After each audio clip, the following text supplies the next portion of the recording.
Rêve Academy. Ne donnez pas d'idées à TF1 s'il vous plaît. Ah, une discothèque. J'ai une pêche d'enfer. On va s'éclater chaud bouillant à cette rêve. Grave chambé. Et y a de l'éclate, c'est le cas de le dire.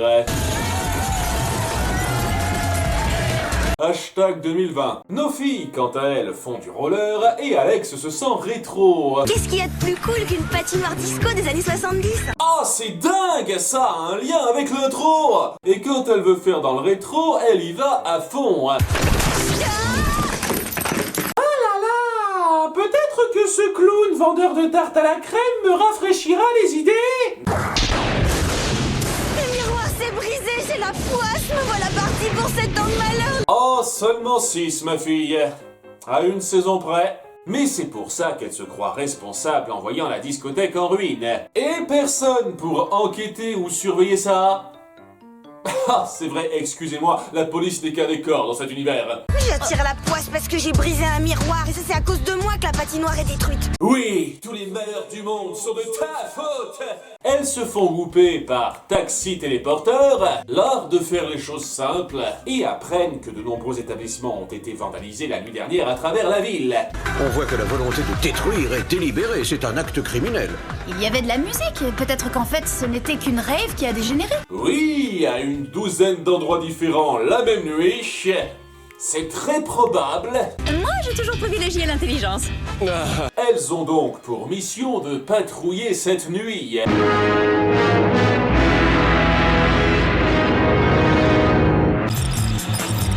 Regardez, il se passe quelque chose au musée d'art moderne. Quelqu'un est en train de travailler. Non, une rêve est en cours et deux visages bien connus s'y rendent. Ok, David, Mandy, c'est quoi ces chapeaux ridicules? Vous me ferez pas croire une seconde que ça a été une mode à un moment donné. Et comme accessoire de membre, il porte un collier tétine, comme la nuit dernière. D'accord, est-ce que c'est le gang des intellos ringards qui leur ont lavé le cerveau? Ça ne tarde pas à dégénérer.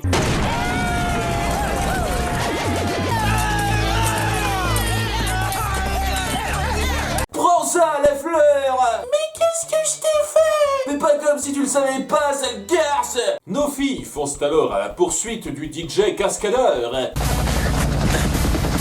Il doit avoir un sacré CV, le gars. Clover tente de l'attraper en vain.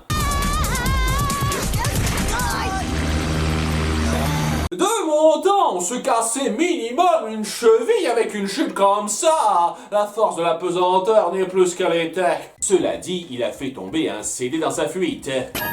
Je sais pas, et pourtant ça me rappelle vaguement quelque chose. Et si je l'écoutais stupidement pour me faire une idée? On verra que cette similitude est totalement recherchée, pour une fois. Mais pour l'heure, nos héroïnes sont alertées par la nouvelle ambiance du bahut. Ça m'a fait planer un match, j'ai rarement kiffé comme ça. Ouais. Mon Dieu, le lycée devient encore plus caricatural. Nous ne pouvons pas tomber plus bas. Et tout le monde parle d'une même voix. Hyper rêve. C'est la voix du futur. Rejoins-nous dans l'hyper-rêve. Il y a tout un système pyramidal qu'il faut que je te présente. Elle chipe ensuite subtilement le pass d'Arnold. Subtilement, et se rendent à la prochaine rêve dans un centre commercial qui n'a aucune surveillance de nuit, ça tombe bien.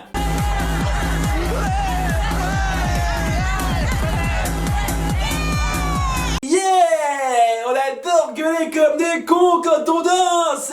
Sinon, du côté du Whoop, les agents sont des abrutis qui ne font pas attention à ce qu'ils manipulent. L'hyper-rêve est la voix du futur. L'hyper-rêve est la voix du futur. Pourquoi changer une équipe qui existe? Miraculeusement, Jerry ne succombe pas, mais pas de soucis, nos championnes vont largement compenser ça. Ne me tirez pas sur les tresses. J'aurais pas dû prendre une grande taille. Arrêtez d'insister.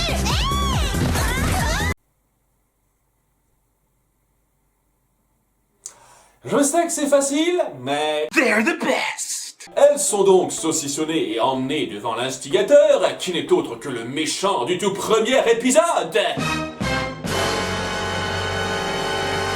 Sébastien. Vous m'avez envoyé en prison, mais je me suis évadé assez vite. Ça va devenir de plus en plus un pléonasme dans cette série. Il a pour plan de se venger des Spice en détruisant les immeubles qu'elles affectionnent avec ses méchantes rêves.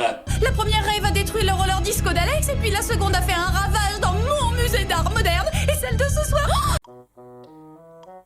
Waouh! Ton machiavélisme ne connaît-il donc aucune limite? Et après s'être vanté, il les renvoie dehors tranquilles. L'hyper-rêve est la voix du futur, vive le chaos final! Viens à moi, Satan! Elles déduisent que la prochaine cible doit être le lycée de Beverly Hills. Oui, parce que ça doit être leur pire cauchemar de voir cet établissement détruit. Et elles y foncent sans préparation alors que Sébastien s'est téléporté là avant elles. Non, sérieusement, comment il a fait pour organiser ce début de rêve avant qu'elles arrivent? Et comme à nouveau ce sont les meilleures, elles se mélangent stupidement à la foule et se font contrôler avec elles.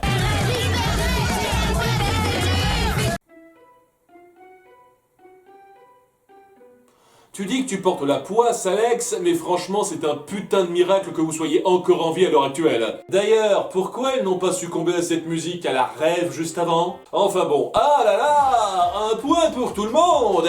Enfin, pas tout à fait, puisque Jerry a sorti son cerveau aujourd'hui et vient sauver la situation. Merci, c'est sympathique. Et aussi un grand remerciement au labo qui a créé ce précieux protège-oreille anti-son. Exposition naturelle. Il secourt donc les filles. Pourquoi vous me regardez avec cet air ahuri? Je vous rappelle qu'on a un psychopathe à arrêter. Oui, venez, il faut déjouer le plan de Sébastien. Ouais, c'est insonorisé, sauf quand on veut taper la discute, quoi. Elle fonce donc arrêter DJ Face cramer dans son hélicoptère, et sincèrement, je compte plus le nombre de confrontations finales qu'il y a comme ça. Et après plusieurs acrobaties, elles finissent par le stopper et la situation se calme. Faudra juste que le contribuable paye quelques millions pour réparer tout ça. Voilà où vont nos impôts, bande de connards. Par contre, Alex est toujours en pleine superstition. Et dire que tout ça est arrivé par ma faute parce que j'ai cassé ce stupide miroir. Oui, ce miroir brisé a envoyé des ondes dans le passé qui ont permis à Sébastien de s'évader. Sam et Clover essayent de la piéger en jouant le coup des deux malédictions qui s'annulent, et ça semble marcher, mais... Oh non, tu crois que parce qu'on a fait passer Alex sous cette échelle... On a la poisse? Vous avez qu'à briser un miroir à votre tour, c'est bon.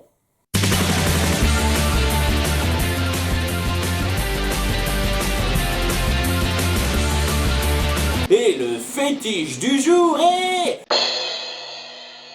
la tenue de boîte de nuit. De quelle époque, je ne saurais dire.